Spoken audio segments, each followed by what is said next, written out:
कहानी की शुरुआत एक खुशहाल परिवार से होती है। पति का नाम हेनरी है और पत्नी का मारिया। इन दोनों के 3 बच्चे थे, 2 लड़के और 1 लड़की। बड़े बेटे का नाम रॉनी है और वो स्पेन में रहता है। छोटा बेटा जे और बेटी जोया अपने माता पिता के साथ ही रहते थे। सुबह का समय था, इसलिए पूरा परिवार फ्रेश होने में बिजी था। जे वॉशरूम जा रहा था और जोया कपड़े पहनती हुई बाहर निकल रही थी। दोनों एक दूसरे को अजीब नजरों से देख रहे थे। ऐसा लग रहा था कि जैसे ये दोनों कुछ छुपा रहे हों। पूरे घर को मारिया ही संभालती थी। उसका मानना था कि उसकी मर्जी के बिना घर में पत्ता भी नहीं हिल सकता, जबकि हेनरी का स्वभाव एकदम शांत था। मारिया जो भी कहती वो बिना कुछ बोले मान लेता। आज रॉनी वापस आ रहा था, इसलिए मारिया और हेनरी उसे लेने जा रहे थे। दूसरी तरफ घर में जोया टीवी देख रही थी। इसी बीच जे भी टीवी देखने आ गया। कुछ देर बाद जोया जे को अपने कमरे में आने को कहती है और जे अपनी बहन की खूबसूरती की तारीफ करता है। जोया अभी तक नहाई नहीं थी, इसलिए वो नहाने लग जाती है। तभी जे भी उसके साथ नहाने आ गया। दोनों भाई बहन कुछ ज्यादा ही करीब थे, तभी तो नहाते भी साथ में ही थे। थोड़ी देर बाद मारिया और हेनरी रॉनी को लेकर घर आ गए। अपने भाई को देखकर जे और जोया बहुत खुश होते हैं। रॉनी अपने साथ अपनी पत्नी शैली को भी लेकर आया था। सभी लोग शैली से आज पहली बार मिल रहे थे। मारिया उन्हें ऊपर वाले कमरे में जाकर फ्रेश होने को कहती है। ऊपर आकर दोनों पति पत्नी फ्रेश होते हैं और फिर अपने माता पिता के साथ खाना खाने लगते हैं। इस दौरान मारिया फोन कर अपने रिश्तेदारों को न्योता दे रही थी। असल में रॉनी और शैली की शादी में परिवार वाले शामिल नहीं हो पाए थे, इसलिए वो रॉनी और शैली की फिर से शादी करवाना चाहती थी ताकि सभी लोग उसकी बहू से मिल सके। लेकिन इससे पहले रॉनी के आने की खुशी में आज रात इनके घर एक छोटी सी पार्टी होने वाली थी। इसलिए मारिया जे और जोया को बाहर जाकर कुछ सामान लाने को कहती है। पहले तो जे मना करता है, लेकिन मारिया के डांटने पर वो चला जाता है। अब दोनों भाई बहन शॉपिंग मॉल में शॉपिंग कर रहे थे। इसी बीच जे की नजर अपनी पुरानी प्रेमिका पर पड़ती है। जे की प्रेमिका को देखकर जोया को जलन होने लगी। जे उसे समझाने की कोशिश करता है कि मेरा उससे कोई लेना देना नहीं, मगर फिर भी जोया का गुस्सा शांत नहीं होता और वो गुस्सा होकर वहाँ से चली जाती है। जिसके बाद जे भी उसके पीछे पीछे जाने लगा। शाम होते ही पार्टी शुरू हो गई। मारिया अपनी बहन से बातें करने में बिजी थी। रॉनी अपने पिता और अंकल के साथ बैठा आसमान में सितारे देख रहा था। पार्टी में सभी लोग खूब एंजॉय कर रहे थे। इसी बीच जे वॉशरूम जाता है और जोया उसे देख लेती है। मारिया ने कुछ ज्यादा ही दारू पी ली थी, जिस कारण उसे जल्दी जल्दी बाथरूम जाना पड़ता है। मगर जैसे ही उसने बाथरूम का दरवाजा खोला तो अंदर जे और जोया अजीब हरकतें कर रहे थे। अपने बच्चों को एक साथ बाथरूम में देखकर मारिया उनसे पूछती है कि तुम दोनों यहाँ क्या कर रहे हो। दोनों झूठ बोलकर वहाँ से निकल जाते हैं और मारिया हल्की होने लगती है। थोड़ी देर बाद पार्टी खत्म हो गई और धीरे धीरे कर सभी मेहमान चले जाते हैं। अगली सुबह जे जोया के कमरे में आकर उससे किसी बात की माफी मांगकर चला जाता है। जोया खुश हो जाती है और तैयार होकर नीचे आ जाती है। यहाँ मारिया रॉनी की शादी की तैयारियां कर रही थी। मारिया ने शैली के लिए अपने हाथों से ड्रेस बनाई थी। पूरा परिवार जोरों शोरों से शादी की तैयारियां कर रहा था। उसी रात रॉनी शैली के साथ एक नाइट क्लब में आता है। ये लोग अपने साथ जे और जोया को भी लाए थे। इसी बीच रॉनी अपने भाई जे को कोई नशा देता है और शैली जोया को। अब चारों मस्ती में झूम रहे थे। रोनी और शैली एक दूसरे में खोए हुए थे, जबकि क्लब के एक कोने में जे ने अपनी ही बहन की गुफा में अपना गन्ना डाल रखा था। जी हाँ दोस्तों, जे और जोया एक दूसरे से प्यार करते थे। परिवार की नजरों में दोनों झगड़ते रहते थे, लेकिन अकेले में एक दूसरे से प्यार करने लगते थे। जे का रस पीकर पहले जोया अपने भाई रोनी के पास आती है और फिर जे। इसके बाद सबको गाड़ी में बिठाकर रॉनी गाड़ी चलाने लगा, लेकिन नशे में होने के कारण उनका एक्सीडेंट हो जाता है। चारों मरते मरते बचते हैं। अगले दिन ये लोग एक गेम खेल रहे थे, जिसे खेलते खेलते रॉनी और जे में झगड़ा होने लगा। तभी जोया भीगी भीगी सी घर आती है। मारिया उससे पूछती है कि तुम कहाँ गई थी, लेकिन जोया कोई जवाब नहीं देती। मारिया को लग रहा था कि जोया के साथ किसी ने गलत काम किया है, मगर डर के मारे वो मुझे बता नहीं रही, इसलिए वो अपने बच्चों को अपनी एक सहेली का किस्सा सुनाने लगी। मारिया बताती है कि मेरी सहेली के परिवार में सिर्फ 3 ही लोग हैं, पति पत्नी और उनकी जवान बेटी। पति के पास कोई काम नहीं था, जिस कारण घर चलाने के लिए मेरी सहेली नौकरी करती थी। एक दिन उसे पता चला कि उसकी बेटी माँ बनने वाली है, लेकिन चिंता की बात ये थी कि लड़की का कोई प्रेमी ही नहीं था। सभी लोग मारिया की बात को ध्यान से सुन रहे थे। तभी वो कहती है कि मुझे तो मेरी सहेली के पति पर ही शक है कि उसी ने अपनी बेटी के साथ गलत काम किया होगा। ये सुनकर जे और जोया एक दूसरे को देखने लगे। मारिया की बात सुनकर जोया की नींद उड़ चुकी थी, इसलिए वो जे के पास आकर उसके साथ सो जाती है। जोया के आने से जे का गन्ना हरकत में आ गया था और वो जोया की गुफा में अपना गन्ना डाल देता है। जोया को मीठा मीठा दर्द हो रहा था। घर में कोई उसकी गर्म आवाजें सुन ना ले, इसलिए जे उसके मुंह पर अपना हाथ रख लेता है। इधर रॉनी को नींद नहीं आ रही थी, इसलिए वो जोया से बातें करने की सोचता है, लेकिन जोया को कमरे में ना देखकर वो जे के पास जाने लगा। यहाँ उसे लड़की की गर्म आवाजें सुनाई देती है। रॉनी ने जब दरवाजा खोला तो अपने ही भाई बहन को इस हालत में देखकर उसके होश उड़ गए। जोया के जाते ही वो जे की खूब धुलाई करता है। उसे जे पर बहुत गुस्सा था, कि वो अपनी ही बहन के साथ ऐसा कैसे कर सकता है। जे को पीटने के बाद वो शैली को सब कुछ बताकर बहुत रोता है, मगर वो ये बात अपने माता पिता को नहीं बताता क्योंकि अगले दिन उसकी शादी का फंक्शन था और ये बात बताकर वो उन्हें गुस्सा नहीं दिलाना चाहता। अगले दिन जे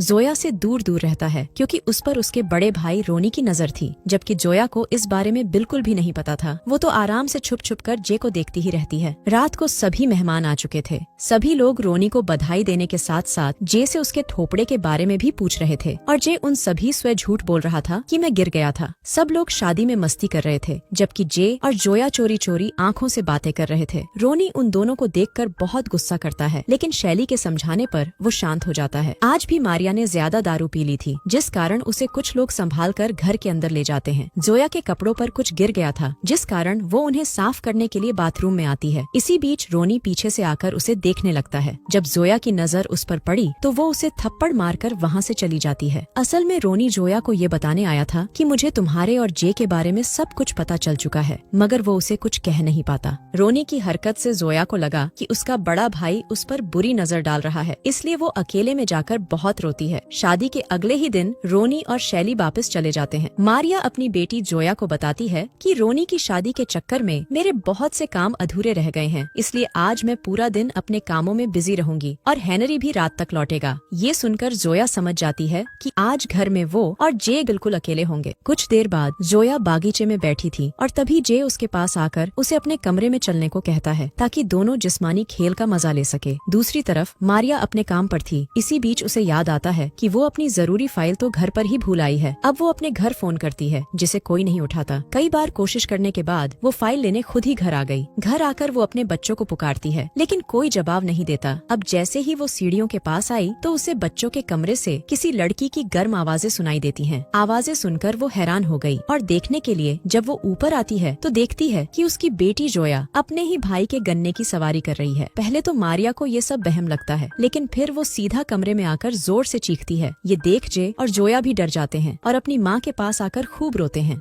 अब मारिया बुरी हालत में कमरे से बाहर निकलती है। वो बहुत रो रही थी क्योंकि उसे समझ नहीं आ रहा था कि उसे क्या करना चाहिए। वो बुक सेल्फ के पास आकर कुछ ढूंढने लगती है। तभी जे उसके पास बात करने आता है, लेकिन मारिया उसके मुंह पर ग्लास से हमला कर देती है। जे का चेहरा खून से लथपथ हो चुका था। इसी बीच जोया भी वहाँ आ जाती है और जे को संभालने लगती है। मारिया उन्हें समझाने की कोशिश करती है कि मैंने ये जानबूझकर नहीं किया, मगर दोनों बच्चे उसकी तरफ ध्यान नहीं देते। अगले दिन हमें पता चलता है कि मारिया की याददाश्त चली गई है। असल में अपने बच्चों को इस हालत में देखकर मारिया सदमे में चली गई थी। उसने कल जो भी देखा उसे वो बिल्कुल भी याद नहीं था। हेनरी के पूछने पर जे उसे झूठी कहानी सुनाता है कि कल जब मारिया घर आई थी तब वो बहुत परेशान थी। वो खुद को मारने की कोशिश कर रही थी। जब मैं उसे रोकने गया तो उसने मुझे पर हमला कर दिया। सभी लोग आराम से उसकी कहानी पर यकीन कर लेते हैं और इसी के साथ इस कहानी का यही